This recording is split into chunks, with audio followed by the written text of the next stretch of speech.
Assalamualaikum teman-teman, saya Randy Ada, sekilas IT, sekilas info. Di awal tahun 2025 banyak banget berita komponen yang dirilis, khususnya di event CES 2025 kemarin. Memang banyak ya, ada prosesor, dari AMD, dari Intel juga ada, terus dari GPU. Nah ini yang bakalan saya fokus ya untuk GPU-nya, dari Radeon dan Nvidia.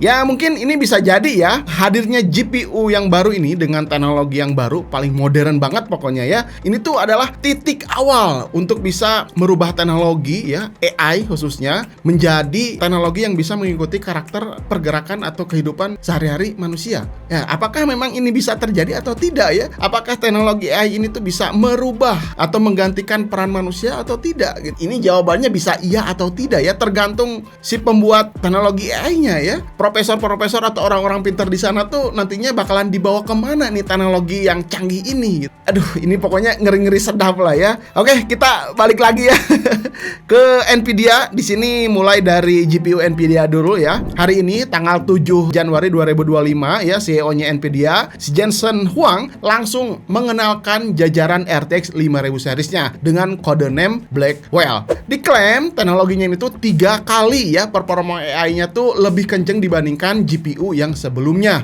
Wah, keren juga nih ya. GPU yang pertama tentunya yang paling tinggi dikenalkan ya, RTX 5090. GPU ini memiliki 92 billion transistor, 4000 AI TOPS, 380 RT teraflops, dan 125 shader teraflops. Ya sepertinya ini udah jelas ya, sudah menggunakan teknologi yang baru yakni GDDR7 dengan 1,8 terabyte per second untuk memori bandwidth-nya. Dan diklaim juga si RTX 5090 ini tuh bakalan dibekali 32 GB VRAM. Terus untuk harganya si RTX 5090 ini tuh dibanderol di $1.999.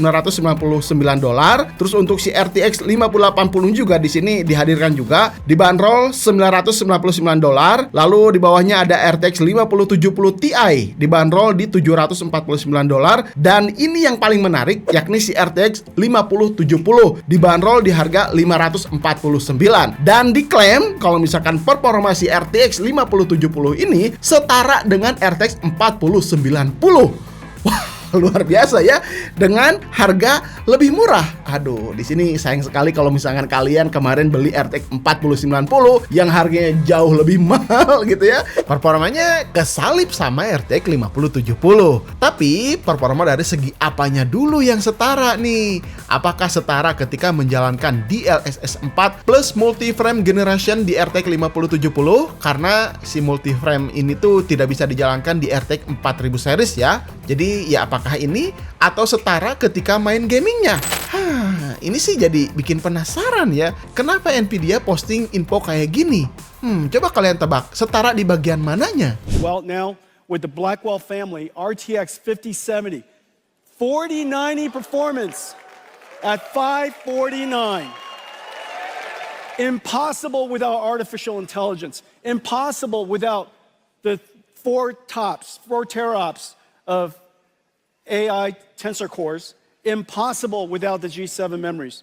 Okay, so 5070, 4090 performance, $549. Terus ini tuh bakalan dirilis di kuarter yang pertama ya, tahun 2025, kemungkinan 30 Januari. Datang ke Indonesia biasanya sih sekitar 2 minggu atau 1 bulan lah, Februari Maret gitu ya. Nanti kita bisa lihat berapa harga yang dirilis di e-commerce Indonesia ya untuk RTX 5070-nya ya.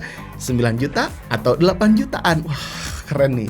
Saya sangat antusias sekali lah ya menunggu si RTX 5070 ini ya, yang setara dengan RTX 4090. Oke, terus di sini pertanyaannya, apa aja sih yang baru di teknologi GPU si Blackwell ini? Yang pertama di sini dikenalkannya DLSS 4. Di antaranya ada DLSS Multi-Frame Generation. Ini bisa dinikmati oleh pengguna RTX 5000 series aja. Terus ada DLSS Single Frame Generation. Nah, ini tuh untuk RTX 40 dan 50 bisa menikmatinya. Terus ada lagi DLSS Ray Rekonstruksi, terus Super Resolution, dan DLAA. Kalau misalkan yang 3 ini bisa digunakan oleh pengguna RTX 20, 30, 40, 50 series. Jadi pengguna RTX bisa menggunakan teknologi yang 3 ini. Terus di sini tuh Nvidia memberikan caranya ya untuk bisa mengaktifkan DLSS 4-nya. Karena si DLSS 4 ini tuh udah tersedia untuk 75 games ya untuk saat ini ya, di awal tahun 2025, dan nantinya bakalan lebih banyak game lagi yang udah support dengan DLSS 4 ini.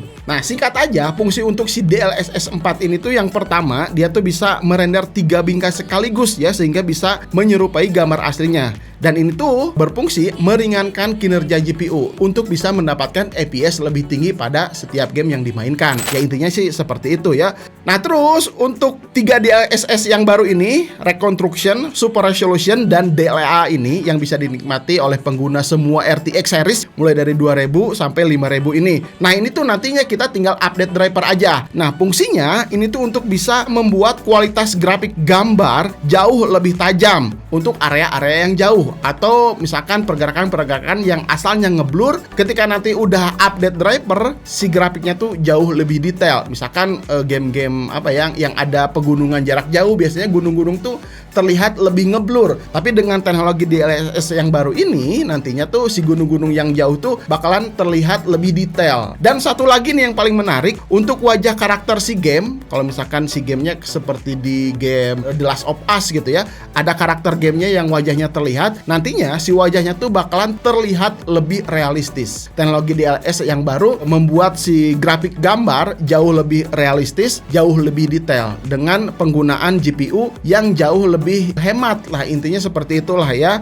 Oh ya, yang paling menarik menurut saya sih Nvidia di sini mengenalkan AI Research Assistant. Ini tuh mirip seperti ChatGPT ya, namun bisa membuat video dengan perintah teks aja. Tapi ini belum mendapat informasi yang lebih jauh. Mungkin nanti ya sebulan 2 bulan kalau misalkan aplikasinya udah jalan, nanti kita bisa coba praktek. Karena ini sangat bermanfaat sekali ya untuk konten kreator nantinya. Kalau misalkan kita mau buat konten, nggak bisa gambar, nggak bisa bikin video, nantinya dengan teknologi yang ada yang dirilis oleh si Nvidia ini, kita hanya menuliskan teks aja, lalu nanti bakalan muncul ya videonya.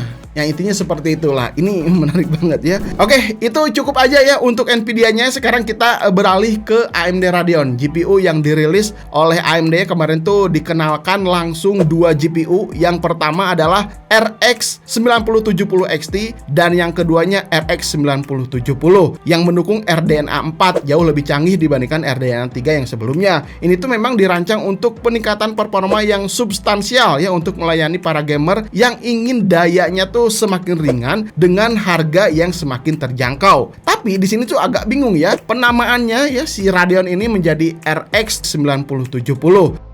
Mirip seperti kubu hijau ya, RTX 3070 gitu. Jadi nantinya agak-agak bingung juga ya kalau misalkan penyebutan namanya. Tapi ya nggak apa-apa lah, itu mungkin untuk mempermudah marketing ya, nanti pengguna-pengguna atau calon pembeli GPU jadi lebih gampang menghafal GPU ya, mungkin juga gitu ya. Dan satu pertanyaan lagi, kenapa tidak ada GPU Radeon 8000 series? Lompat dari RX 7000 series yang sebelumnya langsung ke 9000 series. Kenapa sih AMD suka skip-skip kayak gini? Sama seperti di motherboard juga nggak ada chipset 700-nya. Ada yang tahu alasannya? Coba komentar di bawah. Nah, kira-kira seperti itu ya GPU yang baru dirilis di awal tahun 2025. Ya menurut saya sih yang paling menarik adalah dari kubu Nvidia-nya ya. Apalagi untuk si RTX 5070. Saya nggak sabar banget pengen cobain langsung gitu ya, gimana performanya. Dan tentunya nanti AI yang hadir di dalam teknologi si Blackwell ini peningkatannya seperti apa dibandingkan GPU yang sebelumnya. Oke, kira-kira menurut kalian GPU mana yang paling menarik? Komentar aja di bawah.